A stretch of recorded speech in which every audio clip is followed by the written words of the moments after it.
Good evening বাড়ি বন্ধুরা, welcome back বাগেরহাটের বাঘিনী ব্লগস। তোমরা সকল কিরাম আছো বাড়ি বন্ধুরা? আশা করি সকলে ভালো আছো। আমি তোমাকে দিদি ভালো আছি। আমি আজকে আবারই তোমাকে সঙ্গে নতুন আর একটা ব্লগ নিয়ে হাজির হয়ে গেছি। আশা করি ব্লগটা তোমাকে ভালো লাগবে। এখন হচ্ছে চারিদিক আম পাকার সময় হয়ে হয়ে অনেক সময় অনেক অনেক গাছে আগে আগে যে গাছে আম হয়েছে পাইকে পাকা শুরু করে দিছে, কিন্তু বেশিরভাগ গাছাই হচ্ছে এখনও কাঁচা আম। তা আমি একটু খেয়ে দেখতেছি কাটছি কাটছি কেমন মিষ্টি না টক, ভীষণ টক, জমের টক যারে কয়।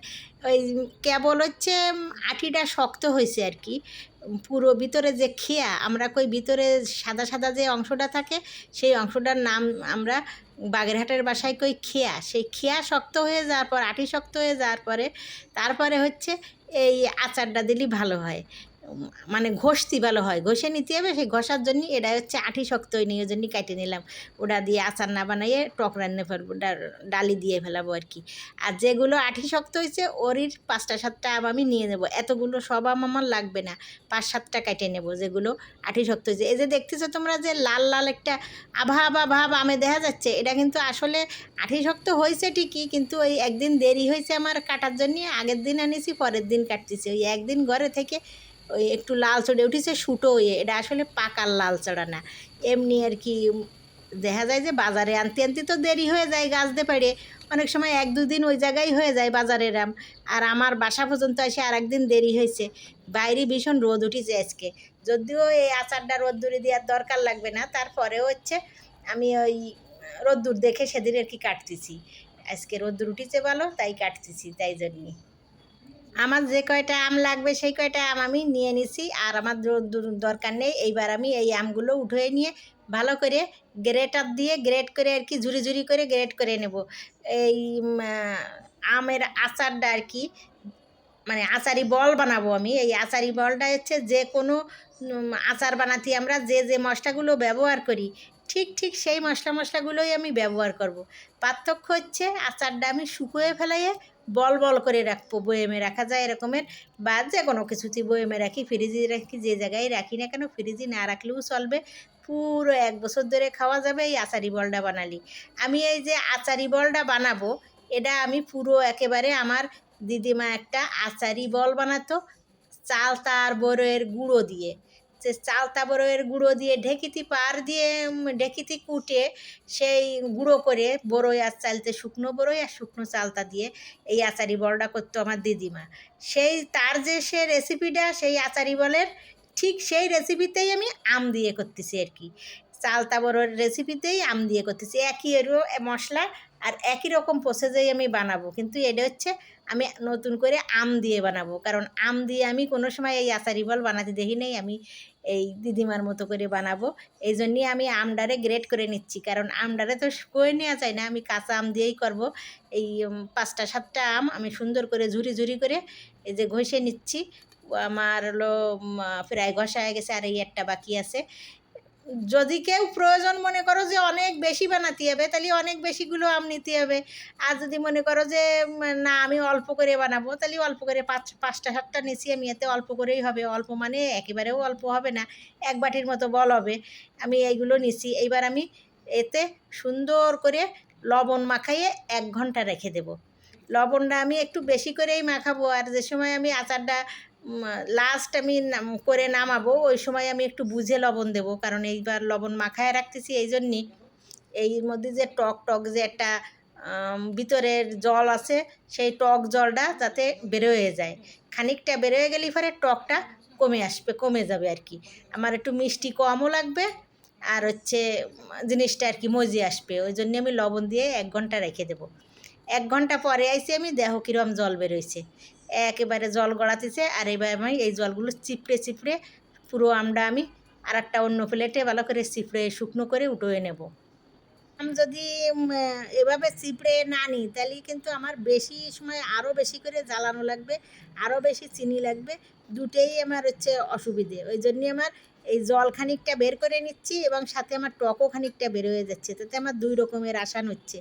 এক হচ্ছে আমার টক কমে যাচ্ছে, আর এক হচ্ছে আমার জ্বালানো হলো, জল টানানোও কম লাগবে।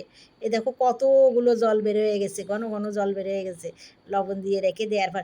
এই ঘন ঘন বেরোইছে এই জন্যই, আমটা তো একটু শুটো শুটো ভাব হয়ে গেছে, আমার একদিন দেরি হয়েছে কাটতি এই জন্যই। আর সাথে সাথে গাছের থেকে পেড়ে এনেই করলেই কিন্তু এরকমের ঘন জল বেরোবে না, পাতলা জল বেরিয়ে যাবে। এবার চলো রান্নাঘরের দিক যাওয়া যাক।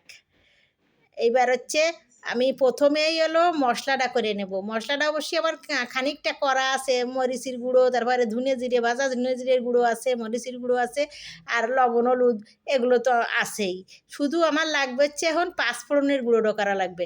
আমি এইবার পাঁচফোড়নের গুঁড়োটা ভালো করে ভাজে করে নেব।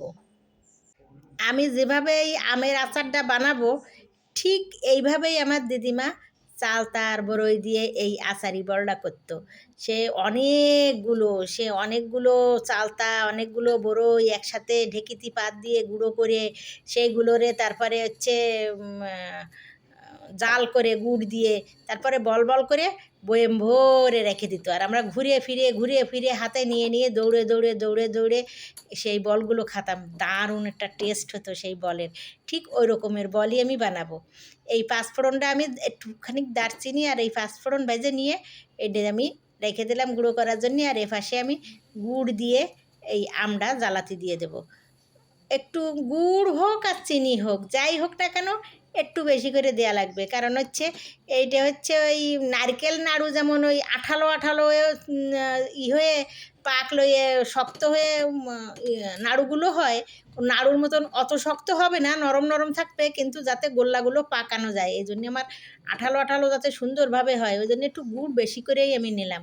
টক টক থাকবে আমটা, পুরো যে একেবারে মিষ্টি হয়ে যাবে ওরকম না, একটু টক টক ভাব থাকবে। তারপরেও একটু বেশি করে গুড় নিয়ে নিলাম। গুড় হোক আর চিনি হোক, যাই দাও না কেন। এই জায়গায় আমি দিয়ে দিচ্ছি ধনে জিরের ভাজা গুঁড়ো আর মরিচের গুঁড়ো আর লবণ হলুদ, এই দিয়ে ভালো করে মিশিয়ে নাড়তে থাকবো। এই আস্তে আস্তে কিন্তু ব্যাপারটা, এই জিনিসটা যে আচারটা করতেছি এটা আস্তে আস্তে করতে হবে। এটা অনেক তড়িঘড়ি করে তাড়াতাড়ি ঝটপট করে করার জিনিস না, এটা আস্তে আস্তে করে জ্বালাইয়ে আস্তে আস্তে করে নামায়ে জিনিসটা হচ্ছে গোল্লা ফাঁকাতে হবে। কারণ এটা হচ্ছে আমার ভিতরের যে জলটা, আমের মধ্যে যে জল আছে সেই জলটা আস্তে আস্তে করে টানায় টানায় শুকোয়ে গুড় আর আমের সাথে মিশিয়ে জলটা টাইনে একেবারে যে আঠালো হয়ে আসবে, যে সময় কড়ই দিয়ে ছাড়াই আসবে ওই সময় আমার নামাতে হবে। ওই জন্যই আস্তে করে দিয়ে বসায় রেখে আমি এই মশলাটা করে নিচ্ছি। পাঁচফোড়ন গুঁড়োটা, এই পাঁচফোড়নের গুঁড়োটা হলো ঠিক নামানোর আগে দেবো। অনেক ছেলেরা আছে আমের আচার, আম না যে কোনো আচার টক জাতীয় জিনিস এগুলো পছন্দ করে না। অনেক ছেলেরা পছন্দ করে, কিন্তু বেশিরভাগ মেয়েরা পছন্দ করে। অনেক ছেলেরা আবার এই আচার টাচার ধরে চিটচিটে যে ধরে হাতে ধরে খাবে চেটে ও কি আরও কারো সম্মানে বাদে কারো ইচ্ছে করে না এরকম। কিন্তু এই আচারি বল যদি বানায় দেওয়া হয় এভাবে আমি যেভাবে বানাচ্ছি, এভাবে আচারি বল বানায় দিলে পরে যে কোনো ছেলেরাও পছন্দ করে খাবে। মানে তারা যে চিটচিটে ভাব বা ধরতে পছন্দ করে না, খাতি একটু তাগো অসুবিধে মনে হয় জাগে, তাগো এই আচারি বল হলি পরে ছেলে হোক বুড়ো হোক বা মেয়ে হোক বাচ্চা হোক বড় হোক সবাই ধরে খাতি পছন্দ করবে। এইবার আমি এটা দিয়ে দিলাম, পাঁচফোড়নের গুঁড়োটা দিয়ে দিলাম। এবার তোমরা দেখতেছো যে আমার কিন্তু এই কড়াই দিয়ে এটা উঠে চলে আসতেছে ছাড়াইয়ে। এইবার নামানোর সময় যে সময় লেগে যাবে কড়াইতে ওই সময় আমি একটু সর্ষের তেল দিয়ে দেবো, যেমন কড়াই দিয়ে ছাড়াইয়ে উঠেও আসবে আর সরিষার তেল দেওয়ার একটু দরকারও আছে টেস্টের জন্যে। আর দিয়ে দিলাম এক মুটকা ওই সিরকা, সাদা সিরকা দিয়ে দিলাম। সাদা সিরকাটা দিয়ে দিলাম যাতে কোনোভাবে যেন নষ্ট না হয়। এইভাবে করে যতখানিক ইচ্ছে ততখানিক বানাইয়ে এইভাবে করে জ্বালাইয়ে তারপরে আমি ঠান্ডা করবো। ঠান্ডা করে নিয়ে এবার হাতে একটু তেল মাখায় নিয়ে এইবার বল বল বানায় রাখবো আমি। একটা জিনিস আমার ভুল হয়ে গেছে, এই যে তোমরা যে দেখতেছো আমি এই বল পাকাতে নিয়ে আইছি এই কাঁসার বাটি, হাতের কাছে কাঁসার বাটি ছিল জন্য আমি কাঁসার বাটি নিয়ে আইছি এইভাবে বল পাকাবো। কিন্তু এই কাঁসার বাটিতে কিন্তু আসলে এই বলগুলো রাখা যাবে না, আমি এখনে বানায় রাখতেছি হাতের কাছে রয়েছে জন্যই। আবার কাঁসার বাটি ব্যবহার হলো দেখার সৌন্দর্যের জন্যও ভালো, হাতের কাছে রয়েছে তাই এটাই নিয়ে আনিছি। কিন্তু এই কাঁসার বাটিতে কিন্তু যে কোনো ধরনের টক জিনিস রাখা যায় না, এটা আমি পরে বানানোর পরেই আমি অন্য পাত্রে রেখে দেবো। এইভাবে বল করে আমি পাকায় নেব সবগুলো।